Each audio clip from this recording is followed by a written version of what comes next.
Firewatch, which is the spiritual successor to Blizzard's Overwatch, trust me, I'm going somewhere with this, flips the team-based hero shooter on its head by removing the teams, the heroes, and also the shooters. Also, you're in Wyoming. Okay, I lied. I wasn't actually going anywhere with this, but that's kind of what playing Firewatch is like.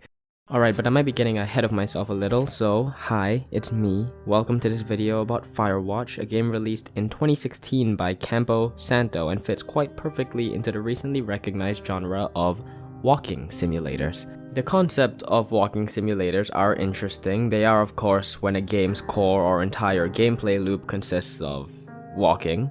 It used to be a more derogatory term hurled at games that was slow-paced or boring, but now has blossomed into a whole new genre of games that embrace the slow and gradual exploration of their setting and story.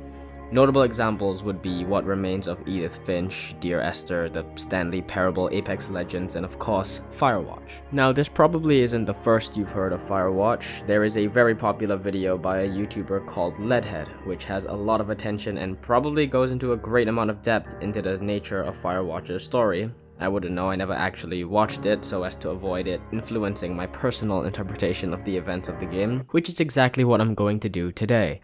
This video is going to be a discussion on my personal take on Firewatch, what I got out of it, what themes I think the game tackles, and all that surely fun stuff. However, before I do that, I heavily implore any of you that still has no idea what Firewatch's story is or how it ends to go right now and play it or watch someone else play it, because this game is amazing and needs to be experienced from start to finish blind. So I heavily implore all of you to do that now. Done? Alright, great. Now that those guys are gone, I'm kidding. I know you haven't left yet. Alright? Leave now. Now that those guys are gone, I'm gonna give a quick recap on the events of Firewatch, or just a cap, because I know some of you still haven't left yet. You play as Henry, a man in his very late 30s who has spent the better part of the last few years caring for his wife, Julia, who suffers from early onset dementia. However, after Julia's parents take her with them back overseas to Australia, Henry is left alone and confused, and so to avoid it all, he takes up a job as a fire watcher in the Wyoming wilderness. It is there, stationed in the Two Forks lookout tower, that he meets another lookout over the radio, Delilah. Hello, Two Forks Tower. They get along. You're probably out here because nobody back home can stand you. Eventually, as Henry deals with the regular day-to-day life of a fire watcher, dealing with rowdy teenagers, fixing power lines, break-ins, bears, fishings, finding transcripts of all the conversations he's had since he arrived. Holy shit. Hiking, fire watching. Alright, not everything's as it seems out in the Wyoming wilds. Henry and Delilah find themselves in the middle of something that looks much bigger than themselves. From girls going missing to strange camps with inconceivably high-tech equipment monitoring Henry and Delilah, it all feels like something straight out of a fiction. However, the two deal with the situation like mature adults, by obviously buying new radios, breaking into potentially government compounds, incriminating themselves, and irresponsibly cave diving with zero backup or help. Alright, perhaps there were better ways to deal with the whole ordeal, but at the end of it all, the worrying, the theorizing, the adventure, what lies at the end is...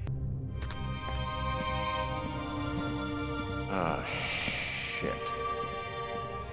Are you... Oh, God. You're Brian Goodwin. Brian Goodwin was a kid brought along by his father Ned Goodwin to Two Forks Lookout as a fire watcher with his dad.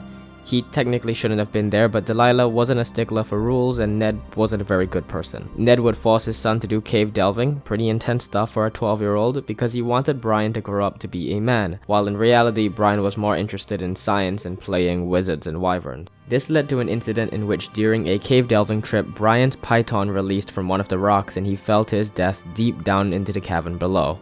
Ned, obviously feeling a huge amount of guilt from this incident, never returned to society, instead becoming just slightly cuckoo, living out in a bunker in the wild and ensuring that no one would find the truth of what he did to his son. In the end, the entirety of your journey through Firewatch was orchestrated by just one crazed man, hell, a former lookout like Henry and Delilah themselves. And while the events of the game are certainly out of the ordinary, it really isn't the shadow government human experiment MK Ultra thing you or the protagonist were probably expecting it to be.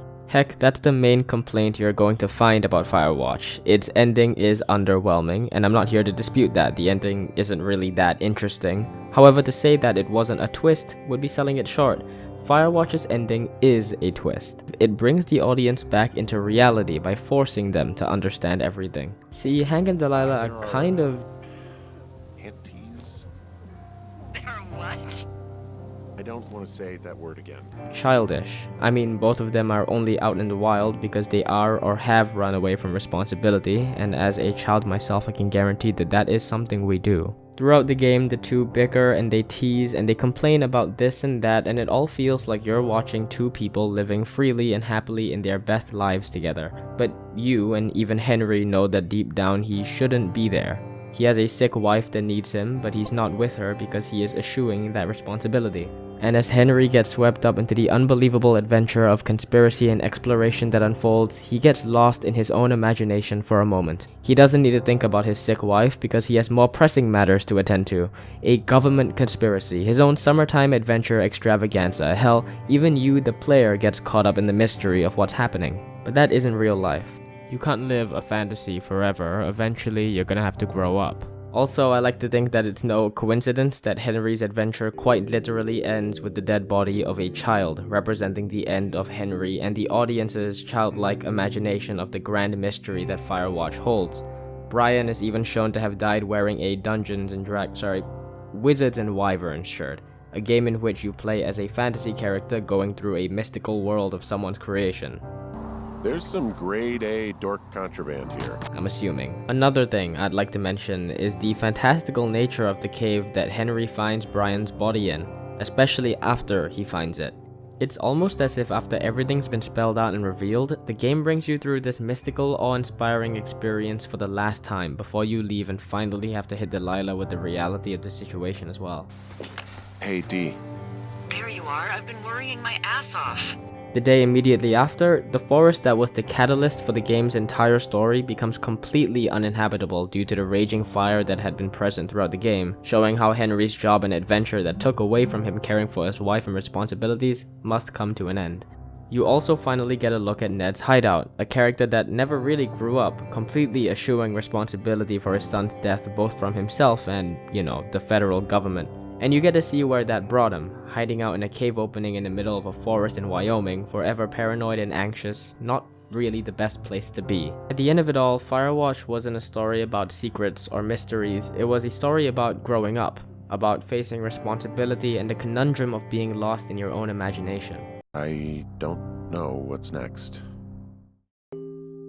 It's a concept that I can't really come to terms with yet myself, and I'm making this video. I mean, I am a child. I'm making YouTube videos about video games. I have another one, by the way, that you can watch right now. So I'm not really the pinnacle of down-to-earth maturity myself.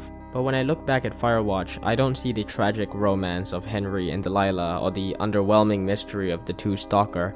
I see the story of a man named Henry who couldn't face reality and instead turned to adventure and escapism, who would rather spend time with a mysterious, eccentric woman than his own sick wife. I don't think Henry is a bad person, not close, but I think he made a bad choice, and what Firewatch teaches its audience through its story is not to make the same mistake as him. Don't try to find escape when you're faced with a difficult decision, because that just puts you on the fast track to watching everything around you go up in flames.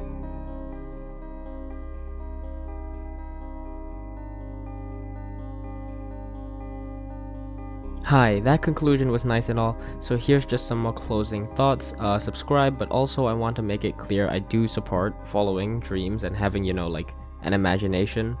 I don't think I explicitly said those things were bad in this video, but just like a random thought in case one of you came to that conclusion. I fully support following dreams, that's why I'm here making this right now. Also, imagination is important, just don't, substitute that for real life or you'll be like Ned. Don't be like Ned. Right, just making sure my stance here is fully understood. If you watched all of this and still haven't played Firewatch, well, you really screwed the pooch on this one, but go play it anyway because this game is still incredibly beautiful, and the conversations between Henry and Delilah are still golden, even though I did villainize her a bit towards the end. I do love her. She's obviously great. Alright, that's it, but for real this time. Subscribe, and I might make more videos, hopefully, unless I forget, which I probably will. Alright, bye.